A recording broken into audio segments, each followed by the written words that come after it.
radio digital de Sevilla. Ondacapital.es.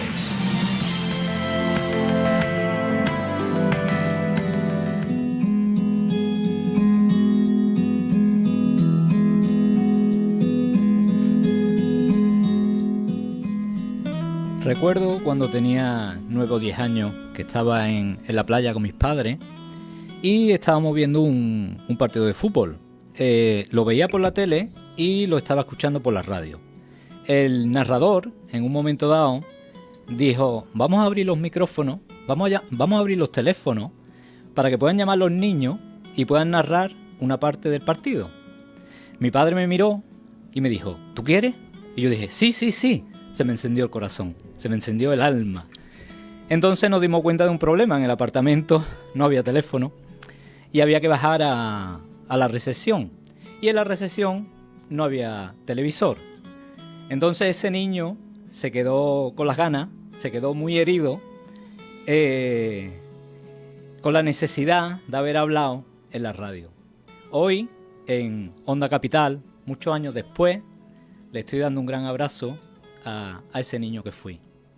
Soy Juan de Mora y esto es La Voz del Alma.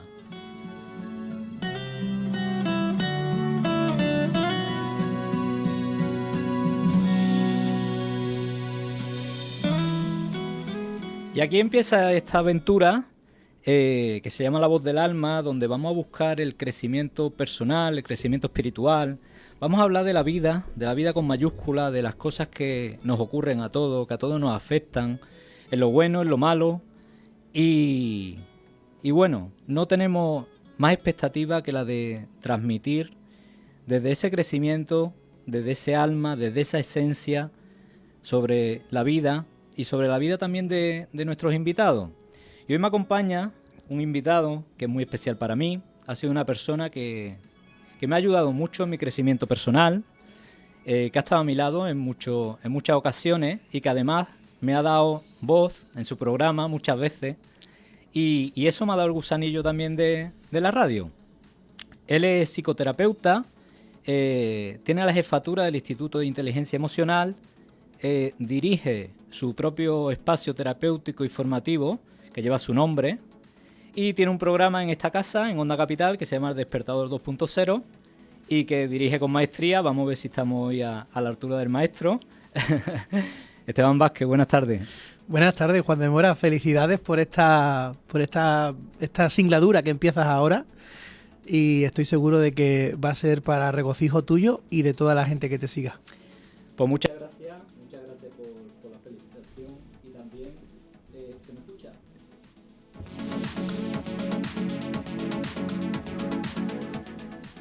Muchas gracias, Esteban, por la felicitación, por la enhorabuena. Y yo...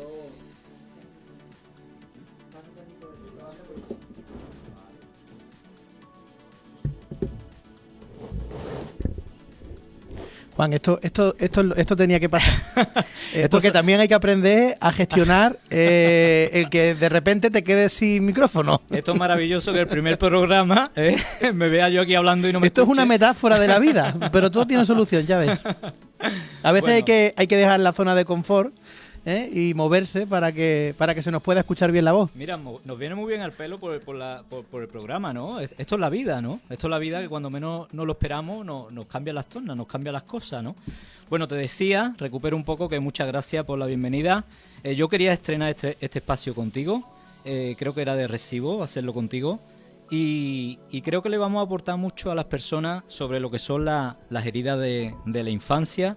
Yo sé que tú en tu consulta, en la psicoterapia, eso será un tema que trabajas mucho y vamos un poco a hablar sobre ese tema y vamos también pues, a descubrir un poquito del alma de Esteban Vázquez, porque esto es La Voz del Alma, Esteban, aquí hay que desnudarse un poco. Bueno, yo vengo preparado. Otra cosa es si resulta agradable o no el que yo me desnude aquí delante de todo el mundo. Pero vamos, yo vengo dispuesto a desnudarme. Bueno, Esteban, ¿es habitual tener una infancia herida? ¿Es algo habitual? Es tan habitual que la inmensa mayoría de las personas que vienen a una consulta de psicoterapia vienen por heridas que han empezado en su infancia. De hecho, en el enfoque del eneagrama, lo que se dice es que esos 9 perfiles de personalidad que establece el eneagrama son las 9 armaduras que cada uno se coloca para proteger la herida que sufrimos de nuestra infancia, de tal forma que, según el enfoque del eneagrama, es la herida del niño la que perfila su personalidad. Sea como sea, lo que sí está claro es que muchas de las heridas y de los introyectos, que también yo los metería dentro de las heridas, que nosotros luego tenemos que aprender a sanar o a corregir o a colocar en su lugar cuando somos adultos, se producen cuando somos niños.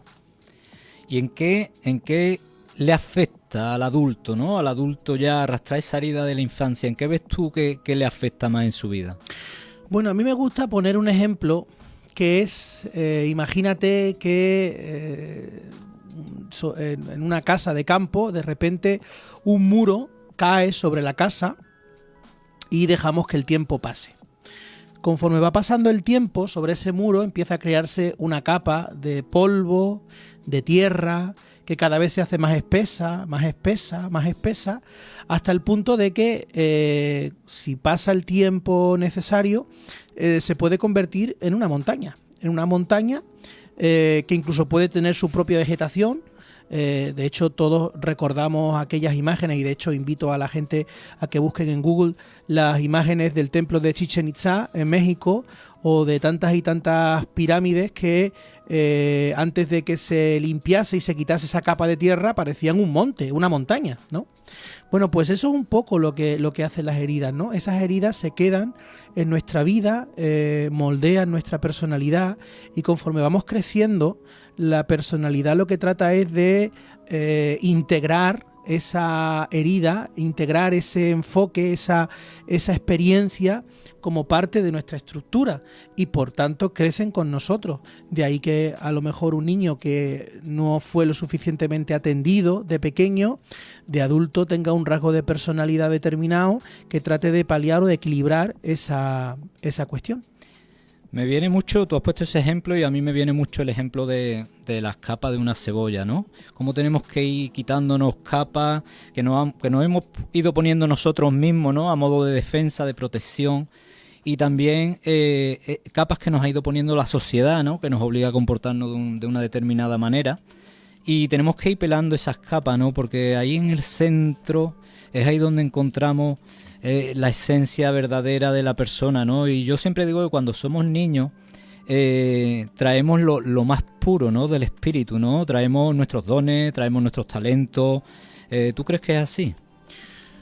Bueno, yo creo que cuando somos niños somos íntegramente genuinos. Somos personas que tenemos al yo esencial a flor de piel, esa parte de nosotros que nos juzga, esa parte de nosotros que mira con curiosidad el mundo y la vida.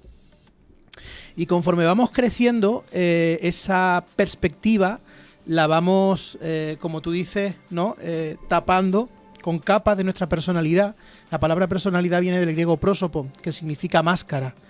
Y bueno, pues esa máscara tiene un doble propósito. Por un lado, igual que hacían las máscaras en el teatro griego, preservar la verdadera identidad del actor y ayudarle a integrarse en el personaje que estaba haciendo. Y por otro lado, esa máscara también tenía la misión de proyectar. Ahora mismo yo estoy cubriendo mi boca, y los escuchantes estarán viendo que el sonido suena como más nítido. Bueno, pues esa función que también tenía la máscara griega también es una función de nuestra personalidad. Nuestra personalidad, por un lado, oculta a los demás esa parte de nosotros mismos que nosotros no queremos que los demás vean, y por otro lado nos ayuda a proyectarnos en la sociedad cumpliendo sus normas y sus estructuras.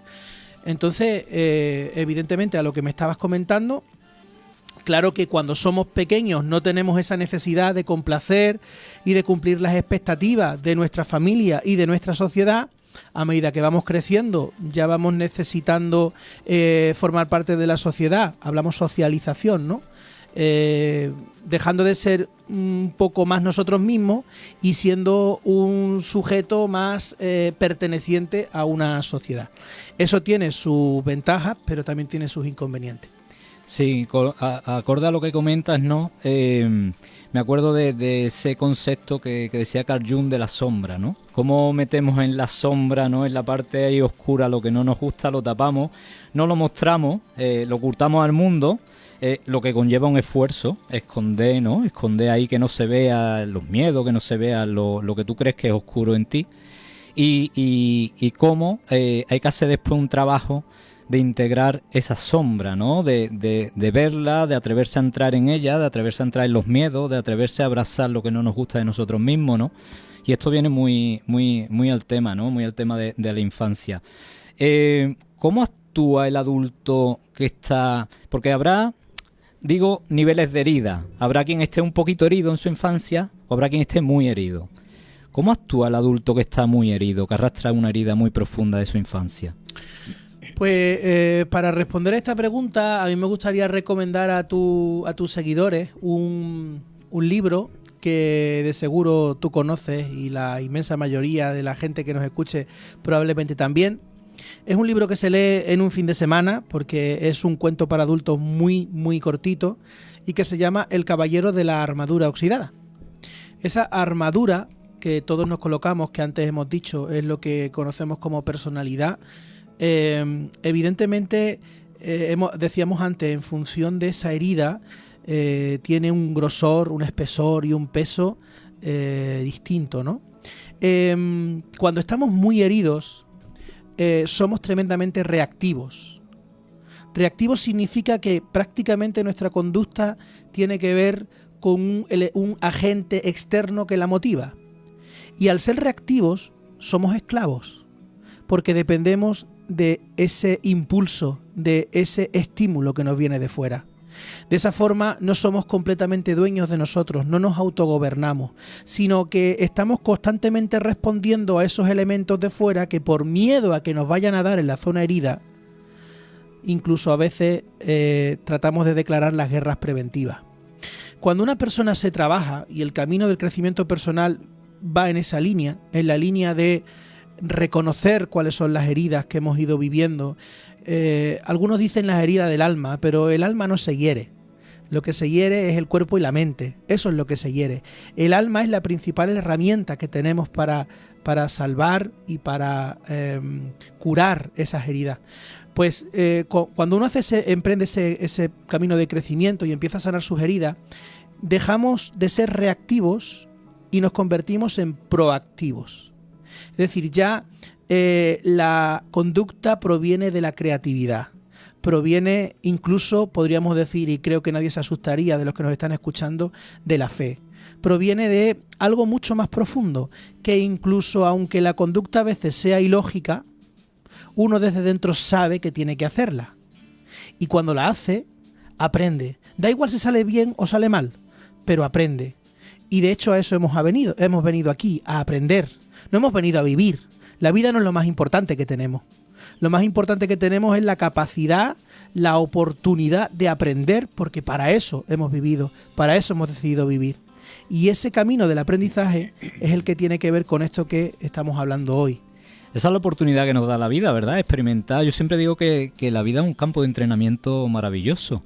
Porque de donde venimos, aquí nadie se va a asustar de lo que hablamos, porque si se asustan conmigo, mala cosa. Ya sabe la gente que yo hablo del espíritu, de la fe, del cielo. Donde venimos se está muy bien. De donde venimos se está muy bien, se está muy tranquilo y no creo que los desafíos sean los mismos ni se igualen, ¿no? Entonces esto es un maravilloso campo de entrenamiento para nuestro crecimiento y para que sanemos esas heridas, ¿no? que se crean aquí. En relación a lo que me dice, bueno, le digo a nuestros oyentes que se apunten el título, El caballero de la armadura oxidada, un gran libro, yo también lo he leído, es maravilloso. Acorde a lo que me dice, también es verdad que cuando la gente se vuelve proactiva, se quita el victimismo, ¿vale? Porque hay gente que se queda cómoda en la herida, se queda cómodo, me siento víctima, ¿no? Como me hicieron esto mis padres o me hicieron esto en el cole, yo ya soy así y no puedo solventar nada. Esto que estás apuntando es muy importante porque es verdad que algunas personas consideran que bueno, pues en su crianza y en lo que ellos han vivido tienen la excusa perfecta para ser como son. ¿no? Y como tú bien dices, eso es una actitud muy, muy típica de la víctima. La víctima es esa que yo no elegí ser así, yo no elegí tener esos padres, yo no elegí vivir lo que viví, es que yo soy así por lo que he vivido. Es cierto que en una gran parte de nuestra vida, en algunas personas más y en otras menos años, pero en una gran parte de nuestra vida, el coche no lo llevábamos nosotros. El coche lo llevaba alguien por nosotros. Y eso hacía que nosotros fuésemos probablemente en una dirección que nosotros no habíamos elegido, a una velocidad a la que no habíamos elegido y en unas condiciones que no eran las que habíamos elegido. Pero llega un momento en la vida en el que uno tiene que pararse y tomar conciencia de que ya el coche lo llevo yo, no lo llevan por mí. Entonces, ¿cuáles son las consecuencias de estar donde estoy ahora? ¿Estoy cerca de donde realmente querría estar o me he alejado porque la crianza y la educación que me han dado no se corresponden con lo que yo busco? Y esto, por ejemplo, les pasará mucho a las ovejas negras. Los que somos ovejas negras, muchas veces nos encontramos que cuando nos dan el coche estamos muy lejos de donde queríamos estar. No tenemos derecho a recriminarle eso a nuestros padres, porque nuestros padres nos llevaron donde creían que teníamos que estar, donde era el sitio idóneo para nosotros. Ellos no sabían cuáles eran nuestros propósitos ni lo que nosotros queríamos hacer. Cuando llega ese momento en la vida, uno tiene que tomar conciencia de hacia dónde tiene que llevar el volante y a qué velocidad quiere ir para llegar a donde realmente quiere ir. Y ahí es muy importante, y espero que nadie me malinterprete, el papel del acompañante. A veces es muy importante cuando uno se da cuenta de que en su vida está muy lejos de donde querría estar o le faltan aquellas herramientas que necesita para desempeñar, metafóricamente hablando, la profesión que quiere desempeñar.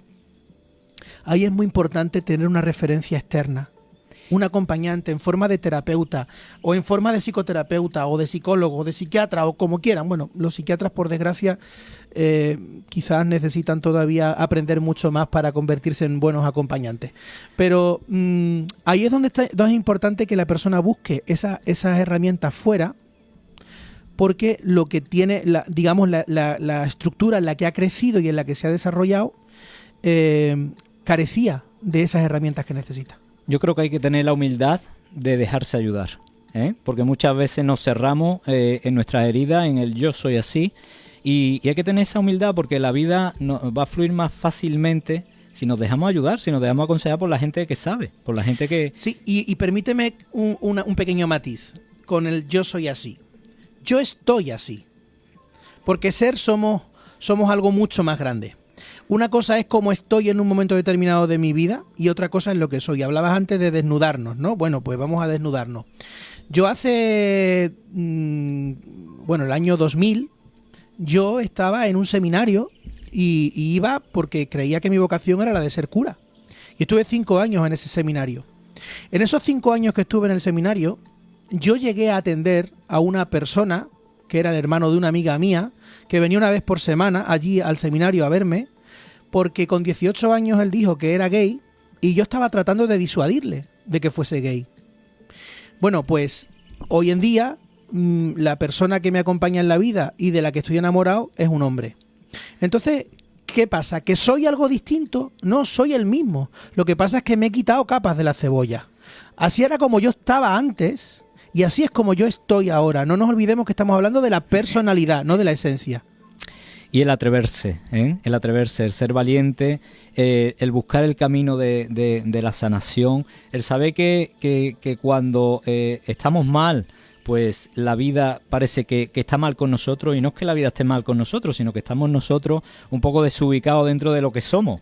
Y cuando aceptamos lo que somos, la vida increíblemente fluye y empieza a acompañarte. Claro, es que... Quería hacer un inciso, Esteban, antes de continuar. Antes he hablado de lo de los padres, ¿no? Lo de culpar a los padres. No quería dejar pasar esta ocasión, ¿no? No hay que culpar a los padres de nada. Primero porque los padres, desde mi visión, desde la visión del alma, son elegidos. Yo elijo a los padres, elijo a la familia, donde quiero nacer, el contexto en el que voy a nacer y cómo son mis padres y lo que van a hacer mis padres. Entonces mis padres lo que hacen es actuar como ellos sienten que tienen que actuar. Después siempre digo que las personas actúan desde el nivel de conciencia en el que están. A lo mejor un padre no tiene conciencia del daño que le está causando a su hijo, pero es que su hijo quizás necesita recibir ese daño, porque tenga que trabajar algo, porque ese daño le vaya a llevar a empoderarse, ¿vale? De ahí te llevo a otra cuestión. ¿Cómo ves tú el usar, porque yo en la intro que he hecho no he contado como esa decepción, ¿no? Y cómo ha sido mi motor, mi motivación, ¿no? A ponerme hoy aquí. ¿Cómo ves tú eso? El usar quizá esa herida como una motivación para crecer. Claro, lo que pasa es que para eso lo primero y más importante es salir del papel de la víctima, porque una persona herida tiene dos opciones: aprender de su herida, primero, reconocerla, sanarla, aprender de ella y convertir toda esa experiencia en una conducta nueva. Pero es muy atractivo, ¿no? Es muy goloso el que una persona herida se recree en esa herida y entonces decida que los demás salgan al paso de su limitación o de su dificultad, porque como estoy herida, pobrecita, no puedo. Hay una ganancia ahí, ¿no? ¿No? Entonces, claro, es una de las tareas más difíciles en el camino de la psicoterapia, ¿eh? Hacerle ver a una persona que de manera inconsciente, porque evidentemente nuestro neocórtex está en otro plano, él siempre nos va a decir, hombre, sí, yo me quiero poner bien, pero una de las tareas más difíciles en el proceso psicoterapéutico es hacerle ver a la persona que mientras siga buscando esa ganancia que le da la enfermedad, la depresión, el malestar, etcétera, va a ser muy difícil que salga de ahí. Pero además una ganancia ficticia, porque lo que estás buscando es atención o cariño, lo que no te dieron, pero no estás bien con la vida, no puedes estar bien. Claro, pero ahí es secundario, porque ¿qué es la vida al final? Es que eso era lo que te quería decir antes, ¿no? ¿Qué es la vida? Cuando hablamos de la vida, ¿de qué hablamos? Porque la vida es un terreno de juego. La vida es un campo de fútbol donde se enfrentan el Sevilla y el Betis. Y, por supuesto, casi con toda seguridad ganará el Sevilla. Pero... difiero. Ya pero lo bueno. sé que difiere. Por eso quería soltar la cuñita. En fin, pero bueno, nadie es perfecto, Juan. No te preocupes, te queremos igual. Bueno, a lo que iba. La vida es eso, es un terreno de juego. Lo que importa, nadie va al campo de fútbol a ver el césped. Vamos al campo de fútbol a ver el partido. Entonces, la vida no es más que el escenario donde se proyecta, por un lado, la idea que yo tengo de mí mismo y, por otro lado, la idea que tengo de lo que es el mundo. En función de esos dos conceptos, del concepto que tengo de mí y del concepto que tengo del mundo, así se va a desarrollar mi vida. Esa es la razón por la cual una mujer embarazada sale a la calle y ve más mujeres embarazadas que nunca. O cuando te quieres comprar un coche determinado, una marca determinada, solo ves coches de esa marca en la calle. Entonces, nosotros venimos de alguna manera enfocados a ver en la vida algo con lo que nos reconocemos. Y si una persona, volviendo al tema de las heridas de la infancia, ha crecido en una familia donde se le ha dicho que a este mundo venimos a sufrir, o que a este mundo es mejor ser pobre porque los ricos no van a entrar en el reino de los cielos, o que bienaventurados los que lloran, y todo ese tipo de consignas, obviamente la persona, ¿dónde se va a reconocer? En el sufrimiento, en la pobreza, en el llanto. Lo veo mucho cuando hago terapia regresiva y llevo a las personas a su infancia y veo esos patrones, ¿no? Esos patrones aprendidos, esos patrones que van tan directos al subconsciente, ¿no? Porque te lo está diciendo una figura de autoridad. Al final es tu padre o tu madre, ¿no? Que para ti representa la autoridad. Entonces, como lo que dice mi padre es lo que es. Y uno se lo cree tanto, ¿no? Que después el sanar eso hay que entrar muy profundo, ¿no? Yo te quería preguntar también cómo... Yo creo que donde más se puede expresar estas heridas de la infancia son en las relaciones, ¿no? Las relaciones de pareja, ¿no? Sí, esto es lo que la magnífica ley del espejo, ¿no? La vida es un espejo, pero el espejo más claro que cada persona tiene es a quien elige como acompañante de vida.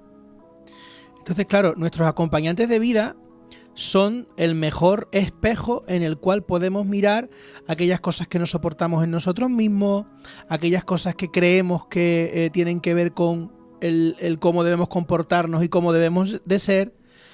Por eso la pareja a veces se convierte en el principal maestro o maestra. La pareja es una figura formidable para que nosotros nos demos cuenta de en qué punto de nuestra vida estamos. Ahí vemos todos nuestros miedos, todas nuestras frustraciones que la volcamos en el otro, ¿no? ¿Y cuántas veces repetimos el mismo patrón y consideramos, volviendo otra vez al papel de victimismo, es que hay que ver, pobrecito, qué mala suerte tiene mi niño, mi niña eligiendo pareja, ¿eh? Qué mala suerte ha tenido en la vida. Como si a mí me obligaran a elegir de quién me enamoro, ¿no? Entonces, claro, cuando uno se encuentra que en las relaciones con los demás y en las relaciones de pareja representa la misma escena, pero en distintos escenarios, uno tendrá que darse cuenta de hasta qué punto no es atraer, pues yo no estoy de acuerdo con esa idea de la ley de la atracción, aquello que decía Rhonda Byrne en el libro del secreto, de que nosotros atraemos. No atraemos, creamos, que es muy distinto. Nosotros creamos la realidad, creamos la situación y eso está archidemostrado y recomiendo a los que nos escuchan que busquen en YouTube algún vídeo explicativo de lo que es el experimento de la doble ranura, que es un experimento de física cuántica y que saquen sus propias conclusiones. ¿Se ha atraído o creado por nosotros? Yo creo que lo que viene a la experiencia es lo que necesitamos. Si yo estoy atrayendo siempre a un tipo de hombre que es maltratador y lo estoy atrayendo siempre, o sea, voy a una relación y estoy con un maltratador, voy a otra relación y estoy con un maltratador, voy a otra relación y estoy con un maltratador, deja de sacar la culpa afuera. No todos los hombres son unos maltratadores. Vamos a mirarnos un poquito adentro. Voy a ver qué hay en mí que no está resuelto, que me hace traer a la experiencia, aunque lo cree yo, siguiendo tu teoría, aunque yo cree esta experiencia y lo traiga a mi experiencia, ¿por qué estoy trayendo continuamente lo mismo? Porque eso es lo que yo creo. Porque yo me identifico con una mujer o con un hombre sufriente. Yo he recibido malos tratos. Los he recibido. Y los he recibido de una pareja. Y yo elegía eso. Y lo creaba constantemente con mi forma de colocarme ante esa relación. Y por eso digo que no es una cuestión de atraer. Es una cuestión de que en función de lo que tú crees que eres y de lo que tú crees que es el mundo, generas la situación. Y por eso es tan importante, si queremos cambiar lo que hay fuera, que empecemos a cambiar lo que nosotros somos y lo que nosotros vemos en nosotros mismos y en el mundo.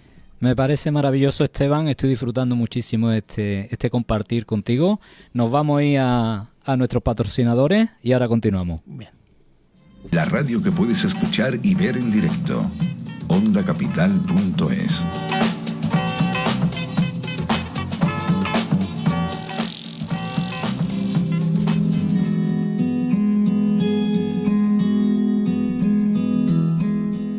Bueno, pues continuamos aquí en la voz del alma. Estamos con Esteban Vázquez, estamos hablando de las heridas de la infancia.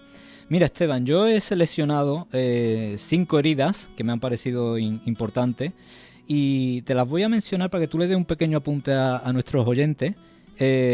Vamos a empezar por la herida del rechazo, ¿vale? Que provoca a un adulto huidizo, quizá un adulto que le dé miedo que le rechacen. Bueno, es verdad que soy un poco reacio a determinadas etiquetas y a decir que siempre una cosa nos lleva a otra, ¿no? Porque en función de cómo la persona gestione esa herida, la interprete y sobre todo el relato, porque hay que tener en cuenta que lo que realmente nos daña en nuestra vida no es lo que nos pasa, sino la interpretación, el relato que hacemos de eso que nos pasa. Pero bueno, para seguir un poco ese esquema, y es verdad que en la mayoría de los casos la herida de rechazo lo que nos provoca cuando somos adultos es ser huidizos, obviamente la persona lo que trata es de no verse otra vez en esa tesitura de poner toda su confianza, su afecto en una persona que de repente se marcha y se va.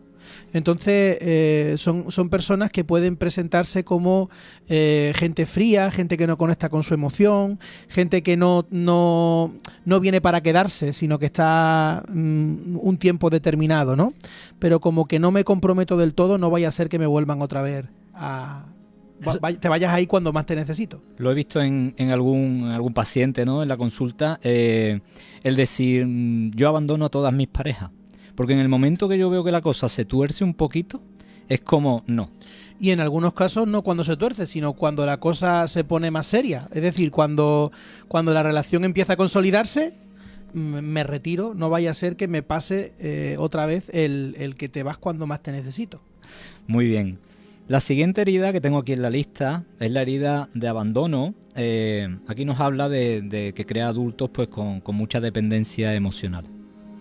Bueno, la herida del abandono, que sería lo que en el eneatipo, en el eneagrama sería el eneatipo 2,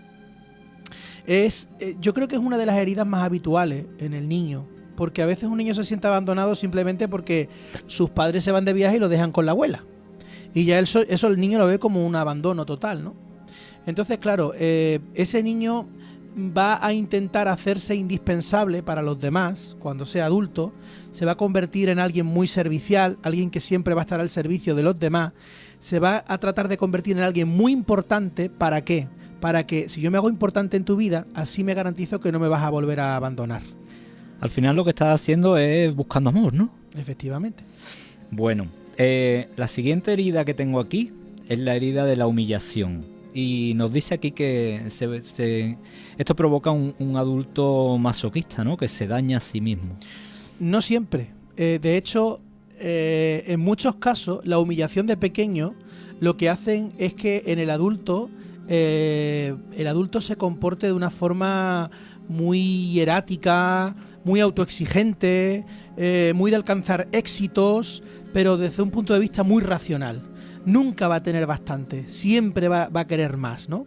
Pero bueno, también es verdad que algunas veces pues sucede eso que dice, de que evidentemente son personas que tienen absolutamente destruida su autoestima, ¿no?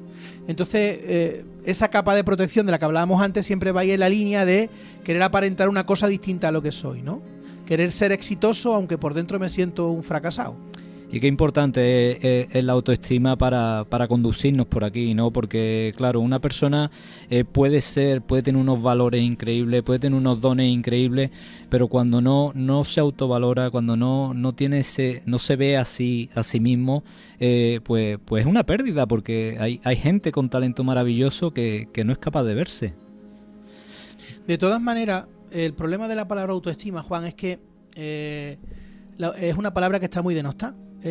Pasa como con esas palabras de las que todo el mundo habla, se ha escrito mucho, etcétera, etcétera. Entonces ya parece que todos los terapeutas, cuando viene alguien a la consulta con algún problema, le vamos a decir que tiene problemas de autoestima. No es que una persona que venga a la consulta tenga problemas de autoestima, es que hemos crecido en una sociedad que nos ha herido la autoestima.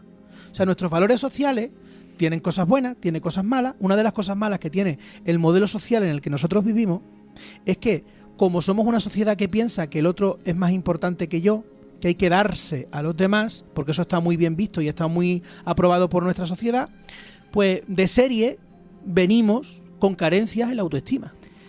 Y cuando uno tiene carencias en la autoestima, es que eso es como si a una casa tuviese problemas en la cimentación de la casa.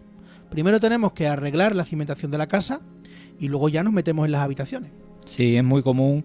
Bueno, para hablar de esta sociedad habría que hacer otro programa. Seguramente lo haré porque me gustaría hablar del momento social que estamos viviendo. Tú el otro día hiciste un vídeo que me gustó mucho de apagar la televisión. No quiero entrar muy profundamente porque estamos en otro tema, pero sí que da para una reflexión sobre cómo nos están mal informando, cómo se nos está un poco manipulando, ¿no? Cómo se nos conduce a los intereses de ciertas personas o entidades que les interesa esto.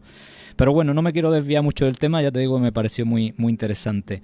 Vamos a seguir con la siguiente. Es que a veces pensamos que las heridas del niño solo las producen sus padres, y no. Es que nuestros padres están insertos en una sociedad que tiene sus propios valores y que se imponen en una cultura, en un proceso de socialización.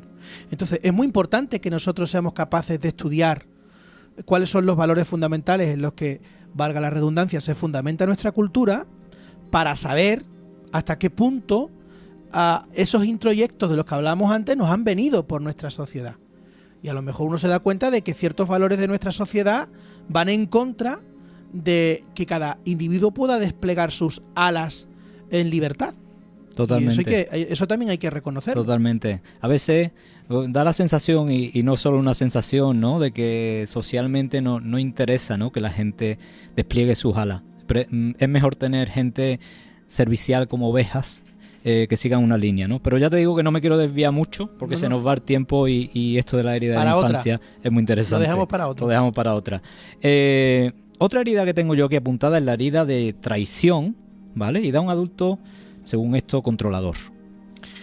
Bueno, es difícil meter esta herida en el niño porque el niño no tiene tan desarrollado su criterio como para sentirse traicionado. Pero cuando hablamos de traición, hablamos cuando un niño tiene toda su confianza depositada en un padre, en una madre, y de repente pues su padre o su madre, a lo mejor la mayoría de las veces sin quererlo, pues traiciona esa confianza, ¿no? Es como te cuento un secreto que no quiero que se entere nadie, y el padre o la madre, como es un niño, pues le da poca importancia a ese secreto y lo ventila, ¿no?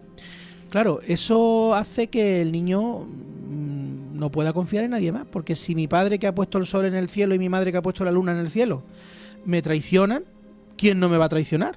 Correcto. ¿No? Luego tenemos también los padres que se toman esto como un mecanismo de aprendizaje. Yo, el otro día además en mi programa lo dije, recuerdo que yo tenía un amigo que me dijo, perdón, no era un amigo, era un cliente, perdón. Era un cliente que me dijo que cuando él era pequeño, además fue muy curioso porque también en el marco de una hipnosis regresiva en el que yo estaba con él, lo que más atención le llamaba, lo que más se quedó fue con la camisa de cuadro que llevaba su padre ese día, ¿no? Como el inconsciente guarda, ¿no?, ahí las anclas, y subió al niño a una mesa y el padre le dijo que se tirara, que él le cogía. Entonces el niño se tira y el padre se quita. Y el niño se pega un guarrazo que casi lo tienen que despegar del suelo con una espátula. Madre mía. Y cuando el niño está en el suelo, el padre le dice: esto te lo hago para que sepas que nunca te tienes que fiar de nadie, ni de tu padre. Madre mía. Ya te puedes imaginar cómo tenía que estar ese niño por dentro, ¿no? Bueno, ese niño no, ese adulto, porque ya era grande cuando nosotros nos conocimos. Hombre, el ejemplo es fuerte, desde luego. Ahora contaré yo, porque como este programa va también de desnudar el alma, ¿no? Contaré yo un poco una de mis heridas, ¿no? O de mi herida. Sí, Juan, porque yo aquí me he desnudado y yo te veo a ti muy vestido, o sea... Sí, ahora hablaré un poquito de mi herida también, ¿no? Pero vamos a terminar con la última de esta lista, de estas 5 que elegí, que es la herida de la injusticia y de una persona muy rígida. Yo creo que esa selección que has hecho la ha escrito un adulto y se ha olvidado de que fue niño. Pues claro, el sentimiento de injusticia en un niño hay que matizarlo muchísimo. Pero lo que sí es verdad es que... ¿Cuál has dicho que es lo que hace en el adulto? Rigidez. Rigidez. Bueno. Como ser también muy, muy rígido, esto es lo justo, es esto, lo que yo... Yo es que insisto, eso sería muy, muy, muy matizable, porque el sentido de injusticia cuando somos niños es algo muy matizable, ¿no? Es como, yo creo que esto tiene que ser así y de repente esto no es así. Más que eso, yo diría la falta de seguridad, ¿no? El niño que no se siente seguro, que no siente que las cosas son seguras y que de la noche a la mañana pueden cambiar. Eso sí que hace que un adulto se convierta en una persona más que rígida, controladora. Yo matizaría eso con estos dos elementos. ¿Por qué? Porque muchas personas, siendo adultos, son controladores, necesitan que todo esté en su sitio, precisamente porque a lo mejor de pequeño ellos ya tenían su esquema montado, ellos tenían su seguridad, su zona de confort, y de repente el padre se va de casa, o se muere su madre, o hay un desahucio, o hay una estructura que cambia por completo elementos básicos del niño. Entonces el niño va a intentar que no se vuelva nunca más a repetir esa vivencia, tratando de tener todo bajo control. Pues mira, eso me da... Y estos últimos es la historia que hay detrás de muchas personas que son obsesivo-compulsivas. Muchos de los trastornos obsesivo-compulsivos tienen como base esa experiencia. En mi libro Mirando al cielo hay una frase que dice Salvador, uno de los protagonistas: todo está perfectamente descontrolado. Entonces, realmente en la vida yo creo que no... podemos controlar nuestras acciones, podemos controlar nuestros pensamientos, incluso podemos controlar nuestras palabras, pero el resto escapa a nuestro control, y hay que saber esto, ¿no? Que la vida en sí está perfectamente descontrolada, que todo es perfecto. De todas maneras, con esta última herida que has comentado, ¿no? Como que nos está aquí dando pues esta cátedra, ¿no? sobre estas heridas, ¿no? Porque que tú conoces bien en tu trabajo. Voy a desnudarme yo un poco. Yo tuve una infancia difícil porque mis padres no estaban bien entre ellos. Entonces yo crecí viendo esa falta de amor. No veía amor entre ellos, no veía cariño, no veía... Entonces eso daba paso también a episodios violentos, ¿no? Gritos, insultos, falta de respeto, ¿no? Sobre todo del uno al otro, ¿no? Más uno que otro. Eso a mí me daba muchísimo miedo. O sea, yo cuando escuchaba a mis padres gritar, escuchaba a mis padres discutir, escuchaba golpes, me daba un miedo terrible, ¿no? Y entonces yo siempre, después cuando adulto, ¿no? Que alguna vez lo he hablado contigo, ¿no? Cuando he tenido que cambiar de país, ¿no? De viajar, de decir, venga, que voy a ir a Francia, voy a ir a París, se despertaban en mí unas alertas que no eran normales, ¿no? Porque yo no le tengo miedo conscientemente a nada, ni a nadie, ¿no? Soy un tío que no... Y se despertaban unas alertas y unos miedos que venían de esas heridas. Yo siempre lo he achacado, ¿no? Como un niño, si no se siente seguro en su propio hogar, que debe ser su templo, que debe ser su seguridad, que debe ser su base, ¿cómo se va a sentir seguro en el mundo? Claro, y aparte, a veces, porque yo también muchas veces digo, cuando tengo la oportunidad de hablar de esto, que tú imagínate una persona que le dan en un autobús, pega el frenazo, el que está al lado le pega un codazo en el ojo y le produce un desprendimiento de retina y lo mandan a un hospital. El médico no pregunta si el codazo ha sido queriendo o sin querer, porque el tratamiento sea diferente en función de si el golpe ha sido queriendo o sin querer. Yo lo he dicho antes, muchas de las heridas que nosotros tenemos de pequeños pues son heridas que nos han hecho nuestros padres sin querer, pero el tratamiento tiene que ser el mismo. Entonces, cuando a un niño le pasa esto que tú has contado ahora, o algo a lo mejor incluso mucho más simple, ¿no? Que su madre siempre que el niño, o ya el adulto, porque a lo mejor de niño no le dejaba ir de viaje a ningún sitio porque el miedo de la madre lo proyectaba en el niño. Y luego de adulto, cuando a lo mejor la persona se iba de viaje, la madre, en lugar de decir pásatelo bien, le decía ten cuidadito. Es que eso es una gota que va cayendo lentamente, ¿no? Que a la persona, por muy rebelde que quiera ser, su introyecto es el de el mundo es un lugar hostil y amenazante. Y tienes que protegerte ante él. Y tu neocórtex puede tener perfectamente claro que no, que el mundo es un lugar maravilloso, es precioso y me lo paso súper bien. Pero en el inconsciente, que es donde se enraizan estas heridas de las que hablamos hoy, en el inconsciente resuenan esas palabras del ten cuidadito. Por eso el trabajo personal es tan importante. Y por eso el trabajo va a la médula, a lo profundo. Tanto tú como yo hacemos trabajo ahí. Vamos al inconsciente de las personas a buscar eso porque... claro, lo hemos vivido, ¿no? Yo por lo menos en mi caso lo he vivido, lo importante que es ir ahí y observar, ¿no? Porque claro, si no salta de manera inconsciente, no es algo controlable, no es algo que yo pueda pensar. Pero vamos a ver, Juan, que vas a otro sitio, pero estás igual de seguro como si estuvieras aquí, ¿no? Que tampoco me voy a un país de esto que esté en guerra, ¿no? Sin embargo, el miedo saltaba con mucha fuerza. Y para eso tenemos una muy buena herramienta y un buen bálsamo a la vez, que es la fe. Cuando uno trabaja la fe, cuando uno trata de... Yo siempre digo que esa sed de trascendencia que todos tenemos dentro, ¿no? Eso que nos lleva a querer buscar más allá, lo que hay más allá de cuando nosotros vayamos a morir, es como esa pequeña huella que Dios ha dejado en el corazón de cada uno para que no nos olvidemos de buscarle. Y ahí es donde se encuentra a veces el secreto. Es la linterna de la noche oscura del alma. Yo puedo decir, hablando solamente en primera persona, aunque podría poner muchos ejemplos, pero hablando en primera persona, que cada vez que me he abrazado a esa fe, siempre he terminado acertando. Es maravilloso, ¿no? Es maravilloso. Yo cuando te conocí a ti eras una persona de mucha fe, ya hace tiempo que no te veo. Hablabas mucho, ¿no? De lo divino, lo tenías siempre en la boca. Y yo creo que por eso conecté contigo, ¿no? Porque yo también soy así, ¿no? Tengo muchísima fe. Soy muy creyente, sin seguir una religión en concreta, soy muy creyente de un orden divino, soy muy creyente de un propósito del alma aquí.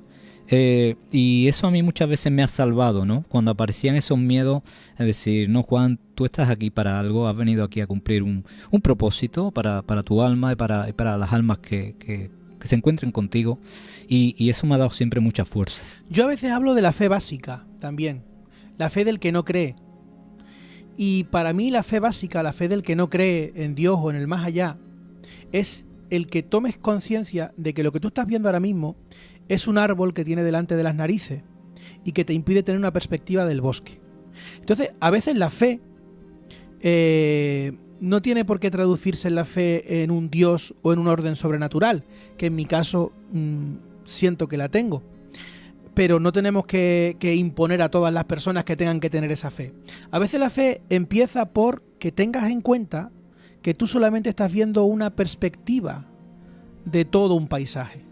Entonces, ¿y si lo que tú ves ahora mismo no es lo más importante de lo que tienes delante? ¿Y si el árbol te está impidiendo ver el bosque?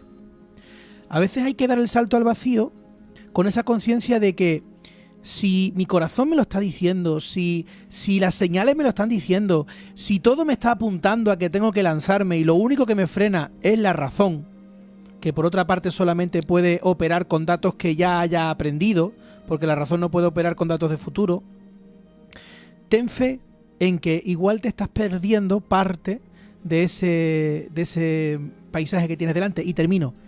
Y si encima tenemos en cuenta, como hemos dicho antes, que la perspectiva que tenemos del mundo tiene mucho que ver con lo que nosotros hemos aprendido y nos han enseñado, puede que en esa enseñanza no estén todos los datos, todo el completo del paisaje. Igual me faltan datos. Por eso a veces la fe es la que te lleva a ampliar tu zona de seguridad o tu zona de confort. Es curioso, ¿no? Porque antes de entrar en el micro, ¿no?, le contaba a Esteban un poco lo que me ha llevado a este programa de radio, ¿no? Y es como él decía, ¿no? Ese pellizco en el corazón, ¿no? Ese sentirlo ahí, ¿no? Yo cuando se presenta esta oportunidad, yo digo, mira, yo nunca he hecho radio, sí que había venido a la radio, muchas veces al programa de Esteban, que me ha invitado mucho, pero no había hecho nunca un programa de radio. Sin embargo, en mi cabeza me decía, ¿para qué, Juan? ¿Para qué te va a complicar? ¿Para qué te va a meter más cosas, más responsabilidades, más? Sin embargo, mi corazón empujaba. Y yo lo había dicho al director de la emisora, me lo voy a pensar, pero estaba en mi casa y yo no quería pensar nada, yo quería decir que sí. y es ahí donde... Pues cuando te vengan las dudas, Juan, acuérdate de que la persona que tienes delante empezó con 14 años. Wow. Con 14 años hablé con el director de Radio Cortegana y tuvo a bien dejarme un espacio dentro del magazine de la mañana que se llamaba El Pueblo Habla y hablábamos de debate. O sea que cuando se te estropee un micro o cuando te falle un invitado, tú tienes que pensar, si Esteban con 14 años sacó para adelante un programa, ¿cómo no lo voy a sacar yo con la experiencia que tengo delante? Claro, además cuando yo te he nombrado antes, ¿no?, y he dicho lo del maestro, yo no regalo el oído a nadie, ¿no? Realmente te veo como un maestro en esto de la radio y en muchas otras cosas, ¿no? Creo que porque tú decías que muchas veces lo que hemos aprendido, lo que sentimos y también lo que trae la esencia, porque yo creo que cada alma trae su sabiduría propia, esa sabiduría que traemos del mundo del espíritu, y eso también se activa muchas veces en la vida. Bueno, eso está muy bien descrito en la parábola de los talentos, ¿no?, de la Sagrada Escritura. Claro que evidentemente todos venimos con, digamos, lo mínimo que se despacha para hacer aquello que tenemos que hacer. Ahora de lo que se trata es de que eso lo enriquezcamos, lo hagamos crecer, lo reguemos. Es como venimos con la semilla, ¿no? Y ahora nosotros tenemos que tratar de regar, de cuidar, de proteger esa semilla para que dé fruto. Entonces, yo creo que todos somos maestros en nuestra vida en aquella que es nuestra parcela. A mí me gusta mucho comunicar, me gusta mucho enseñar, pero en su día tuve que aprender que si quería enseñar, antes tenía que aprender. Sí, porque somos maestros y alumnos. Entonces, esa es la clave. Y eso es una cosa que yo me he topado mucho cuando vamos a los congresos y a esto de los terapeutas y todo eso, ¿no? A veces yo siento que se nos olvida que el equilibrio está, y la virtud, en saber cuándo te toca ser maestro y cuándo te toca ser alumno. A mí incluso en redes sociales, ¿no? Que la gente que bueno, que está ahí como amiga, ¿no? En redes sociales y demás, y que me... Gracias, maestro, no sé qué, maestro. Me llega a incomodar. Es algo como, ¿maestro de qué? Si yo estoy aquí aprendiendo también, si tengo mis desafíos, si antes de venir aquí al programa me he tenido que ir al cuarto de baño porque estaba nervioso. Pues mira, cuando te pase eso, pregúntaselo a la persona que te llama maestro. ¿Qué te he enseñado para que me llames maestro? Y a lo mejor así lo ves claro. Porque no se trata de que tengamos que rechazar porque pensemos que al llamarnos maestro ya nos están hablando de que estamos en otro plano. No. Yo estoy completamente seguro que, a pesar de ser un poquito, porque muy poquito más joven que tú, te puedo enseñar muchas cosas que tú no sabes porque no estaban dentro de tu camino. Por supuesto. Pero es que lo mismo pasa al contrario. Y si le preguntamos a nuestro técnico, que es bastante más joven que nosotros dos, seguro que también hay determinados aspectos de la vida que él ha vivido y que él ha aprendido, en los que nosotros podríamos ser dos alumnos, pero además desaventajados totalmente. Entonces, el secreto está en que seamos conscientes de que todos somos maestros y todos somos alumnos en este lugar al que denominamos mundo. Eso, y según el escenario, pues ahí desempeñamos un papel u otro. Bueno, Esteban, yo no quiero que termine este programa que se llama Las heridas de la infancia sin preguntarte por el Esteban niño. ¿Cómo fue el Esteban niño? Brevemente, porque nos queda... Me ha hecho la pregunta... Muy conciso, porque nos queda muy poco tiempo y quiero cerrar. Pues el Esteban niño fue el que tenía que ser para que el adulto se manifieste como se manifiesta ahora. Pues, más rápido no te lo puedo decir. Pues maravilloso. Pero déjame que diga una cosa. Quiero agradecer de corazón a mis padres por darme el escenario que me dieron para que hoy pueda decir que me dedico a aquello que es mi vocación. Pues ahí queda ese agradecimiento de Esteban. Esteban, muchísimas gracias por estar aquí, por acompañarme en este inicio de esta aventura. Gracias a ti, mucha fuerza, mucho ánimo y mucha sabiduría.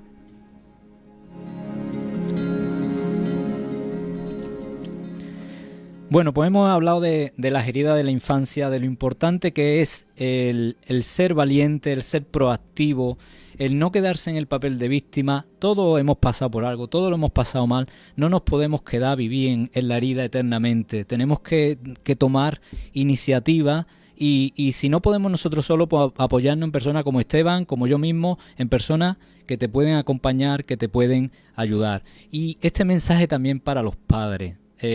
Papás, mamás del mundo, cuidad de los niños. La infancia es un tesoro. Vuestro hijo es un diamante en bruto que hay que pulir para que sea el adulto, el gran adulto que está destinado a ser. Muchas gracias, nos vemos el lunes que viene en La Voz del Alma.